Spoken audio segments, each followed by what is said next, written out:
स्वराज्य टीव्ही, पर्याय आमचा, निवाडा तुमचा। राज्यात 19 एप्रिल, 26 एप्रिल, 7 मे, 13 मे आणि 20 मे रोजी अशा 5 टप्प्यात लोकसभा निवडणुका होणार आहेत। सर्वच पक्षांमधील प्रमुख राजकीय पक्ष शिवसेना आणि राष्ट्रवादी काँग्रेसमध्ये फूट पडल्यानंतर राज्यात होणारी लोकसभेची निवडणूक ही पहिलीच मोठी निवडणूक आहे। लोकसभेच्या 48 जागांसाठी महाविकास आघाडी आणि महायुती अशी मोठी लढत पाहायला मिळणार आहे। दरम्यान बुलढाणा जिल्ह्यात महायुतीत सध्या गटबाजीला उधाण आलेले आहे। आमच्या नेत्यांना मान दिला जात नाही म्हणून बुलढाणा लोकसभेसाठी खासदार प्रतापराव जाधव यांना तिकीट मिळाल्यास आम्ही त्यांचे काम करणार नाही असा थेट इशारा भाजपा पदाधिकाऱ्यांकडून देण्यात आला आहे। आगामी लोकसभा निवडणुकीच्या पार्श्वभूमीवर भारतीय जनता पक्ष, शिवसेना शिंदे गट आणि राष्ट्रवादी अजित पवार गट या महायुतीच्या घटक पक्षांची बैठक आणि मेळावा आयोजित करण्यात आला। मात्र या मेळाव्यात बुलढाणा जिल्ह्यातील भाजपच्या आमदार श्वेता महाले आणि आमदार आकाश पुणकर यांना आणि भाजपाच्या पदाधिकाऱ्यांना डावलण्यात आल्याचा आरोप करण्यात आला। यावरून भाजपा जिल्हा उपाध्यक्ष अर्जुनराव वानखेडे यांनी पत्रकार परिषद घेऊन लोकसभेची उमेदवारी खासदार प्रतापराव जाधव यांना दिल्यास पक्षाचे काम भारतीय जनता पक्षाचे पदाधिकारी या नात्याने आम्ही करणार नाही असा इशाराही देण्यात आला आहे।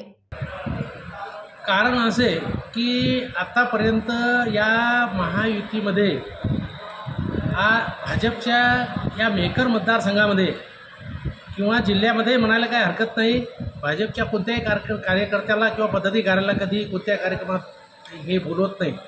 यांनी जाणीवपूर्वक आमच्या जिल्ह्याच्या नेत्या श्वेताताई महाले पाटील यांना या जिल्ह्याचे नेते स्वर्गीय भाऊसाहेब फुंडकर यांचे चिरंजीव आमदार आकाशदादा फुंडकर यांचे फोटो जाणीवपूर्वक या ठिकाणी गटबाजी करून डावलले आहेत। यांना गटबाजीचं आणि गटातटाचं राजकारण केल्याशिवाय यांचं पोट भरत नाही।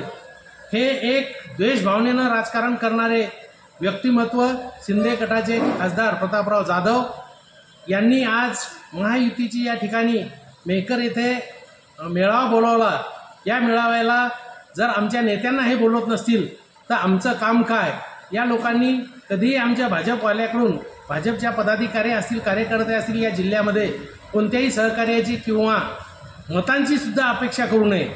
या ठिकाणी काम करत असताना मी जिल्ह्याचा 10 वर्षापासून जिल्हा उपाध्यक्ष आहे आणि भाऊसाहेबापासून मी या कार्यकारिणीत एक महत्त्वाचं पद असताना मला या डोणगावमध्ये किंवा या भागात मेहकर तालुक्यात जिल्ह्यात जेव्हा कुठे शिंदे गटाचा कार्यक्रम झाला असेल कुठेही यांनी कोणत्याही कार्यकर्त्यांना या ठिकाणी आमंत्रित केलेलं नाही। द्वेषभावनेनं लोकांना या ठिकाणी भाजपच्या लोकांना वागणूक देणे आणि भाजप संपवण्याचं काम विशेषतः यांनी केलेलं आहे। त्यामुळे या खासदारांना आम्ही कोणत्याही प्रकारची मदत करणार नाही आणि या ठिकाणी सहकार्य करणार नाही। या ठिकाणी यांनी आमच्याकडून कोणतीही अपेक्षा करू नये। या प्रकरणाबाबत वरिष्ठ स्तरावर अहवाल मी स्वतः पाठवला असल्याचेही वानखेडे यांनी यावेळी सांगितले आहे।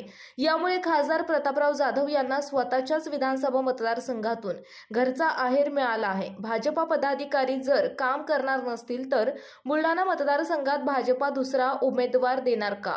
प्रतापगड अभेद्य राहणार की भाजपा पदाधिकाऱ्यांची नाराजी खासदार प्रतापराव जाधव दूर करणार हे बघणे आता महत्त्वाचं ठरणार आहे। मात्र अशा प्रकारे भाजपा जिल्हा उपाध्यक्ष अर्जुनराव वानखेडे यांनी घेतलेल्या भूमिकेमुळे जिल्ह्यात चर्चांना उधाण आले आहे। बुलढाणा जिल्ह्यातील महत्त्वाच्या घटना आणि घडामोडी पाहण्यासाठी तुम्ही निर्भीड स्वराज्य या चॅनलला अद्यापही सबस्क्राइब केलं नसेल तर आत्ताच जाऊन सबस्क्राइब करा आणि बेल आयकॉन दाबायला विसरू नका आणि फेसबुक पेजला शेअर आणि लाईक करा। पाहत रहा निर्भीड स्वराज्य।